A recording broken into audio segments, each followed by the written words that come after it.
जम्मू कश्मीर के राजौरी में सेना और आतंकियों के बीच मुठभेड़ दूसरे दिन भी जारी है। कांडी इलाके में चल रहे सर्च ऑपरेशन में सेना ने लश्कर के एक आतंकी को मार गिराया, तो वहीं एक आतंकी घायल है। बारामूला के करहमा कुंजर में सेना ने एक आतंकी को एनकाउंटर में मार गिराया। आपको बता दें कि शुक्रवार को आतंकियों ने सेना के जवानों पर बम से हमला किया था, जिसमें 5 जवान शहीद हो गए थे। हमला इतना घातक था कि मौके पर ही 2 जवानों की शहादत हो गई थी और 3 ने इलाज के दौरान दम तोड़ा। 20 अप्रैल को सेना के ट्रक पर हमले के बाद पूरे कश्मीर घाटी में ऑपरेशन त्रिनेत्र चलाया जा रहा है। घटना के बाद से आतंकियों को मार गिराने के लिए बड़े स्तर पर सर्च ऑपरेशन जारी है।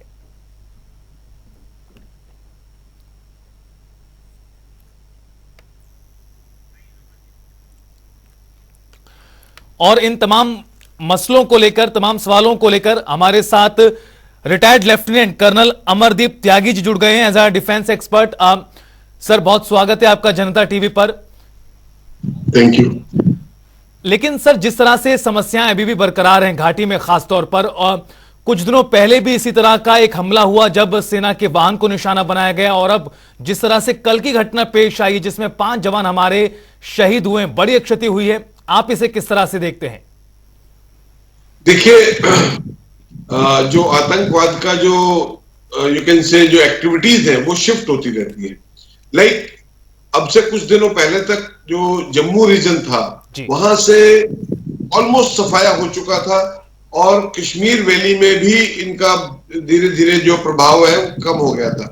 तो मुझे ऐसा लगता है कि जो अभी एससीओ समिट चल रहा है, उधर G20 समिट चल रहा है, तो पाकिस्तान की जो साजिश है वो ये है कि वो इंडिया को और जम्मू कश्मीर को एक तरह से डिस्टेबलाइज और डिस्टर्ब्ड एरिया दिखाना चाहते हैं। इसलिए ये लगातार इस तरह की घटनाएं हो रही है। Since Jammu region was almost you can say dormant और यहाँ पे आतंकवादी घटनाएं ऑलमोस्ट ना के बराबर हो गई थी, तो यहाँ पे भी सेना का जो जिस तरह डिप्लॉयमेंट था या सेना की जो जिस तरह की एक्टिविटीज होती थी वो काफी दिनों से वो कम हो गई थी, क्योंकि यहाँ पे इस तरह की घटनाएं ऑलमोस्ट खत्म हो गई थी। लेकिन अब जो पिछले दिनों जब वो एक संगियोट में एक गाड़ी पे हमला हुआ और अभी ये जो 5 हमारे शहीद जो हुए हैं जवान पैरा कमांडोज, तो उसको देख के लगता है कि ये जो आतंकवाद का जो यू कैन से जो उनका जो सेंटर है वो शिफ्ट हो गया है जम्मू रीजन में। और जिस तरह यहाँ की टरेन है उस तरह इस इलाके में ऑपरेट करना इतना आसान नहीं है। तो मेरा कहने का मतलब ये है कि एससीओ समिट, G20 समिट और जिस तरह ये जो यू कैन से इसका जो सेंटर जो है वो शिफ्ट हुआ है कश्मीर से जम्मू की तरफ, तो क्योंकि यहाँ पे डॉर्मेंसी आ गई थी, मिलिटेंसी खत्म हो गई थी, यहाँ पे आर्मी का भी डिप्लॉयमेंट जो है वो थोड़ा सा डिफरेंट हो गया था, और उस तरह से मुझे लगता है कि उसको फिर से एक्टिवेट करने के लिए इस इलाके को इस तरह की घटनाएं अगेन एंड अगेन हो रही। जी, और क्या कुछ कदम ऐसे हैं सर उठाए जा सकते हैं, जैसे आपने बताया कि जो स्टेप्स छोड़ दिए गए उन्हें दोबारा से एक बार फिर से शुरू करने की जरूरत है, कदम उठाने की जरूरत, ताकि इस तरह की घटनाएं आगे ना हो। हो रही है जिस तरह से अभी ये हरकतें हुई हैं, देखिए सेना का प्लान होता है, लेकिन जब जिस इलाके से यदि आतंकवाद का सफाया हो गया या उस तरह से वहां पे आतंकवादियों की एक्टिविटीज नहीं हो रही है, तो नेचुरली आर्मी को वहां से जो सिविल एडमिनिस्ट्रेशन है उसको एरिया हैंडओवर करके आर्मी वहां से अपनी एक्टिविटीज रिड्यूस कर देती है। लेकिन जिस तरह से ये हरकतें फिर शुरू हुई है तो आर्मी को अगेन से रीडिप्लॉयमेंट और हमें कुछ ऐसा सॉल्यूशन ढूंढना पड़ेगा जिससे परमानेंट सॉल्यूशन हो, क्योंकि this is not a permanent solution. अभी तक आज हम आर्मी डिप्लॉय करेंगे, आर्मी से एक्टिविटी कराएंगे और जो आतंकवादी होंगे उनको मार देंगे, लेकिन कब तक? The moment army will withdraw ये फिर से हरकतें शुरू हो जाएंगी। तो हमें कि देश को ऐसा चाहिए कि कुछ ऐसी प्लानिंग करें जिससे कि पाकिस्तान से जो ये आतंकवाद की जो फैक्ट्री है उसको बंद किया जाए। हालांकि काफी हद तक पाकिस्तान का बुरा हाल है, लेकिन फिर भी मुझे ऐसा लगता है कि अगेन एक सर्जिकल स्ट्राइक की आवश्यकता है, और उससे पहले जो हमारा जो एक रेजोल्यूशन है हमारे पॉलिटिकल लीडरशिप का भी, और इनफैक्ट मैं कहूं हर भारतीय का एक रेजोल्यूशन है कि हमें पीओके को अपने पास वापस लेना चाहिए, तो हमें वो एक्शन भी करने की आवश्यकता है, क्योंकि अनटिल एंड अनलेस हम इस तरह का प्रेशर पाकिस्तान के ऊपर नहीं बनाएंगे तो इस तरह की ये हरकतें पाकिस्तान करता रहेगा। और एज एंड व्हेन जब भी भारत की कोई भी एक यू कैन से कि हमारा ऐसा माहौल बनेगा जब हम एक यू कैन से एक वर्ल्ड में ग्लोबल लीडरशिप के तौर पे हम उभरने की कोशिश करेंगे, तब इस तरह की हरकत पाकिस्तान करता रहेगा। इसलिए इनको सबक सिखाना बहुत जरूरी है and this is the right time, we should strike on Pakistan. Pakistan को सबक सिखाना बहुत जरूरी है। लेकिन सर G20 को लेकर पहले से जो सिक्योरिटी है वो बहुत टाइट थी और अब एससीओ की बैठक भी हुई कल और खुद पाकिस्तान के विदेश मंत्री जिसमें मौजूद रहे, जिसमें हमारे विदेश मंत्री ने साफ तौर पर उन्हें लताड़ा सबके सामने। इन तमाम चीजों के बावजूद इस तरह की घटनाएं आखिरकार क्या कुछ दर्शाती हैं?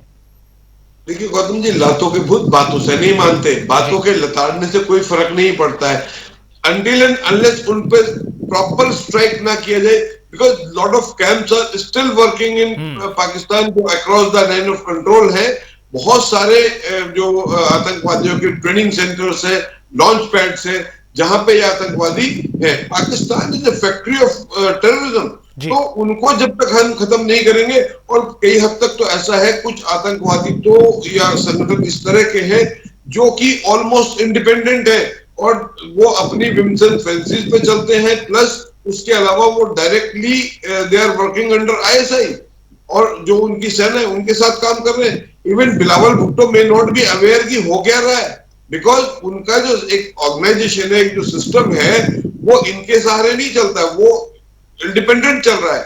तो मेरा कहने का तात्पर्य है कि अनटिल एंड अनलेस हम उन पर स्ट्राइक नहीं करेंगे, उनको हम जो बर्बाद नहीं करेंगे, तब तक इस तरह की एक्टिविटीज होती रहेंगी। रही सिक्योरिटी की बात, ये सिक्योरिटी पहले से हमें ये इंफॉर्मेशन थी कि इस तरह की हरकतें होंगी, लेकिन जो इलाका है उसकी टरेन इस तरह की है, आप कितना भी सिक्योरिटी आप लगा लीजिए, कितनी भी फोर्सेस का डिप्लॉयमेंट कर लीजिए, लेकिन जब ये जो आतंकवादी हैं वो कहीं ना कहीं से स्नीक इन हो जाते हैं और इस तरह की एक्टिविटी को यू कैन से कि आप 100% अवॉइड नहीं कर सकते, आप रिड्यूस कर सकते हैं। जैसे अब तक ये ऑलमोस्ट यहाँ पे रिड्यूस हो रखी थी, नेग्लिजिबल 1% एक्टिविटी होती थी, लेकिन अचानक से क्योंकि सेना का डिप्लॉयमेंट कम हुआ, सेना की एक्टिविटीज कम हुई, तो उनकी बढ़ गई। क्योंकि हमारा जो कंसंट्रेशन था वो श्रीनगर या यू कैन से कि वैली की तरफ हो गया था, तो यहाँ पे इस तरह की घटनाएं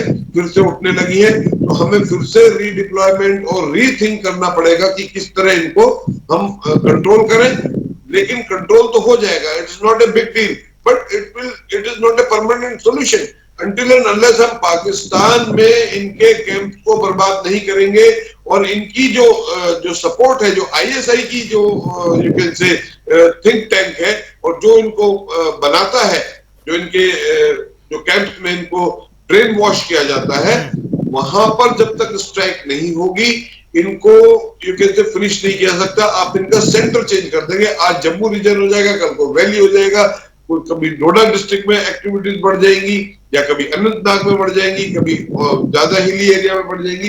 कहने का तात्पर्य है कि ये कहीं ना कहीं इस तरह की एक्टिविटीज करते रहेंगे जी, तो उसके लिए हमें परमानेंट सोल्यूशन ढूंढने की आवश्यकता है।